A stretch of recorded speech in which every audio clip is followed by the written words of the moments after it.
ಕೇರಳದ ಕಕ್ಕೂರ್ನಲ್ಲಿ ಭಯಾನಕ ಆಕ್ಸಿಡೆಂಟ್ ಸಂಭವಿಸಿದೆ. ಬಸ್ನಲ್ಲಿದ್ದ 35 ಜನರ ಪೈಕಿ 25 ಮಂದಿಗೆ ಗಾಯವಾಗಿದೆ. ಸದ್ಯ 4 ಸ್ಥಿತಿ ಗಂಭೀರವಾಗಿದ್ದು ಅವರನ್ನು ಆಸ್ಪತ್ರೆಗೆ ದಾಖಲು ಮಾಡಲಾಗಿದೆ. ಬ್ರೇಕಿಂಗ್ ಲಭ್ಯವಾಗ್ತಾ ಇದೆ. ಬೈಕ್ ಸವಾರನನ್ನ ರಕ್ಷಿಸೋಕೆ ಹೋಗಿ ಮದುವೆ ಬಸ್ ಪಲ್ಟಿಯಾಗಿದೆ.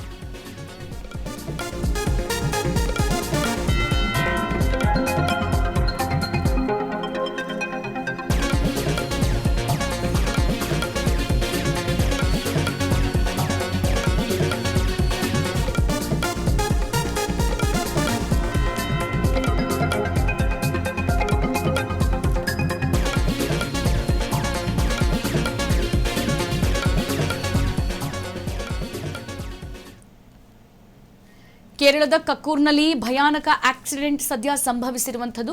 ಬಸ್ನಲ್ಲಿ 35 ಜನರು ಪ್ರಯಾಣ ಮಾಡ್ತಾ ಇದ್ರು. ಆಕ್ಸಿಡೆಂಟ್ ಆಗಿ 25 ಮಂದಿಗೆ ಗಂಭೀರ ಗಾಯ ಆಗಿದೆ ಅನ್ನುವಂಥ ಮಾಹಿತಿ ಗೊತ್ತಾಗ್ತಾ ಇದೆ. ಸದ್ಯ 4 ಸ್ಥಿತಿ ಅದರಲ್ಲಿ ಗಂಭೀರವಾಗಿದೆ, ಚಿಂತಾಜನಕವಾಗಿದೆ. ಅವರನ್ನು ಆಸ್ಪತ್ರೆಗೂ ದಾಖಲು ಮಾಡಲಾಗಿದೆ. ನೋಡಿ, ಬೈಕ್ ಸವಾರನನ್ನ ರಕ್ಷಿಸೋಕೆ ಹೋಗಿ ಮದುವೆ ಬಸ್ ಪಲ್ಟಿ ಆಗಿರುವಂಥದ್ದು. ಸದ್ಯ ಈ ಡೆಡ್ಲಿ ಅಪಘಾತ ದೃಶ್ಯ ಸಿಸಿಟಿವಿ ಕ್ಯಾಮೆರಾದಲ್ಲಿ ಸರಿಯಾಗಿದೆ. ಮತ್ತೆ ರಸ್ತೆ ಬದಿಯ ಪೆಟ್ರೋಲ್ ಪಂಪ್ ಕೂಡ ಉರುಳಿ ಬಿದ್ದು ಬಸ್ ಮೇಲೆ ಕೂಡ ಬಿದ್ದಿದೆ ಅನ್ನುವಂಥ ಮಾಹಿತಿ ಗೊತ್ತಾಗ್ತಾ ಇದೆ. ಟಿವಿ ಸ್ಕ್ರೀನ್ ಮೇಲೆ ಗಮನಿಸ್ತಾ ಇದ್ದೀರಾ.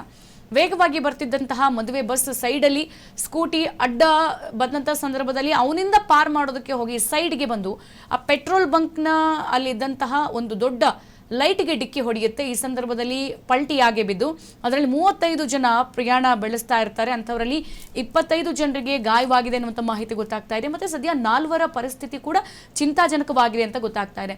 ನೋಡಿ, ರಸ್ತೆಯಲ್ಲಿ ಹೋಗುವಂಥ ಸಂದರ್ಭದಲ್ಲಿ ಈ 2 ವೀಲರ್ ಹಾಗೆ ದೊಡ್ಡ ದೊಡ್ಡ ಬಸ್ಗಳು ಅವರ ಸ್ಪೀಡ್ ಗತಿಯನ್ನು ಕೂಡ ಅವರು ಗಮನಿಸಬೇಕು. ಮತ್ತೊಂದು ಕಡೆಗೆ ಈ 2 ವೀಲರ್ ಪ್ರಯಾಣ ಮಾಡುವಾಗ ಒಂದು ಕಡೆ ಫೋನ್ ಹಿಡ್ಕೊಂಡು ಮತ್ತೊಂದು ಕಡೆ ಹೆಲ್ಮೆಟ್ ಹಾಕೊಂಡಿರೋಲ್ಲ, ಅಡ್ಡಾದಿಡ್ಡಿ ಓಡಿಸ್ತಾ ಇರ್ತಾರೆ. ಹಿಂದ್ಗಡೆ ವೆಹಿಕಲ್ ಬರ್ತಿದೆಯೋ ಇಲ್ವೋ ಗಮನಿಸೋದಲ್ಲ. ಸದ್ಯ ಈ 2 ವೀಲರ್ ಇವನ ಒಂದು ಈ ದೃಷ್ಟಿಯಿಂದ ಈಗ ಸದ್ಯ ಬಸ್ಗೂ ಕೂಡ ಆಕ್ಸಿಡೆಂಟ್ ಆಗಿರುವಂಥದ್ದು. ಆತ ಫೋನಲ್ಲಿ ಮಾತಾಡ್ತಿದ್ನೋ ಅಥವಾ ಬೇಕಂತ ಅಡ್ಡ ಬನ್ನೋ, ಬಸ್ನ ಸ್ಪೀಡನ್ನು ಗಮನಿಸಿದ್ನೋ ಇಲ್ವೋ, ಸದ್ಯ ಆತ ಅಡ್ಡ ಬಂದಿರೋದ್ರಿಂದ ಆತನನ್ನು ಉಳಿಸೋದಕ್ಕೆ ಹೋಗಿ 35 ಜನರನ್ನು ಹೊತ್ತು ಮದುವೆಗೆ ಹೋಗ್ತಾ ಇದ್ದಂಥ ಬಸ್ ಡಿಕ್ಕಿ ಆಗಿದೆ. ಅದರಲ್ಲಿ 25 ಜನರಿಗೆ ಸಣ್ಣ ಪುಟ್ಟ ಗಾಯಗಳಾಗಿದೆ ಅನ್ನುವಂಥ ಮಾಹಿತಿ ಗೊತ್ತಾಗ್ತಾ ಇದ್ರೆ ಸದ್ಯ 4 ಪರಿಸ್ಥಿತಿ ಮಾತ್ರ ತುಂಬ ಸೀರಿಯಸ್ ಆಗಿದೆ ಅನ್ನುವಂಥ ಮಾಹಿತಿ ಗೊತ್ತಾಗ್ತಾ ಇದೆ. ಹಾಗಾಗಿ ಬೈಕ್ ಸವಾರನನ್ನ ಕ್ಷಣಾರ್ಧದಲ್ಲಿ, ಸೆಕೆಂಡ್ಗಳ ಅಂತರದಲ್ಲಿ ಅವನನ್ನು ಉಳಿಸೋದಕ್ಕೆ ಹೋಗಿ ಬಸ್ಸೇ ಪಲ್ಟಿ ಆಗಿದೆ. ಸದ್ಯ ಈ ಡೆಡ್ಲಿ ಅಪಘಾತದ ದೃಶ್ಯ ಸಿಸಿಟಿವಿ ಕ್ಯಾಮೆರಾದಲ್ಲಿ ಸರಿಯಾಗಿದ್ದು ರಸ್ತೆ ಬದಿಯ ಪೆಟ್ರೋಲ್ ಪಂಪ್ ಕೂಡ ಉರುಳಿ ಬಿದ್ದ ಘಟನೆ ನಡೆದಿದೆ.